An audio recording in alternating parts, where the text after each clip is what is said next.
100 seat ലക്ഷ്യം വെച്ച് നിയമസഭാ തെരഞ്ഞെടുപ്പിൽ ഒരുക്കം തുടങ്ങാൻ കോൺഗ്രസ്. ഇതിനുള്ള മാർഗനിർദ്ദേശം സുൽത്താൻ ബത്തേരിയിൽ നടന്ന KPCC ലക്ഷ്യ 2026 ലീഡർ സമിറ്റിയിൽ പ്രതിപക്ഷ നേതാവ് VD സതീശൻ അവതരിപ്പിച്ചു. ഫെബ്രുവരി ആദ്യത്തോടെ സ്ഥാനാർത്ഥികളുടെ കാര്യത്തിൽ ധാരണയാവും. തിരഞ്ഞെടുപ്പ് പ്രഖ്യാപിച്ചു കഴിഞ്ഞാൽ വോട്ടർമാരിലേക്ക് ഇറങ്ങുക പ്രകടന പത്രികയുമായാകും. ജനുവരിയിൽ SIRമായി ബന്ധപ്പെട്ട പ്രവർത്തനത്തിലാകും ഊന്നൽ. തദ്ദേശ സ്വയംഭരണ സ്ഥാപനങ്ങളിലെ മെമ്പർമാർക്ക് ഇതിന് പ്രത്യേക ചുമതല നൽകും. സജീവമാകാത്ത മണ്ഡലം, ബ്ലോക്ക്, ബൂത്ത് ഭാരവാഹികളെ മാറ്റി നിർത്തും.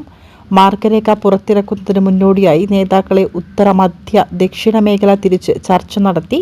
അതിൽ ഉയർന്ന വിഷയങ്ങൾ KPCC വർക്കിംഗ് പ്രസിഡന്റുമാരായ AP അനിൽകുമാർ, ഷാഫി പറമ്പിൽ, PC വിഷ്ണുനാഥ് എന്നിവർ ക്രോഡീകരിച്ച് അവതരിപ്പിച്ചു. ഇതിനു പുറമെ തിരഞ്ഞെടുപ്പ് തന്ത്രജ്ഞൻ കനകോലുവും നിർദ്ദേശങ്ങൾ അവതരിപ്പിച്ചു. നേതൃത്വവുമായി ഇടഞ്ഞുനിന്ന ശശി തരൂരിനെ വരെ ഒരുമിച്ച് നിർത്തി മുന്നോട്ടു പോവും. പരസ്യമായി വിവാദങ്ങൾ ഉണ്ടാക്കുന്നവരെ മാറ്റി നിർത്തും. തദ്ദേശ സ്വയംഭരണ തിരഞ്ഞെടുപ്പ് വിജയം മുൻനിർത്തിയുള്ള അമിത ആത്മവിശ്വാസം പാടില്ലെന്ന മുന്നറിയിപ്പുമുണ്ട്.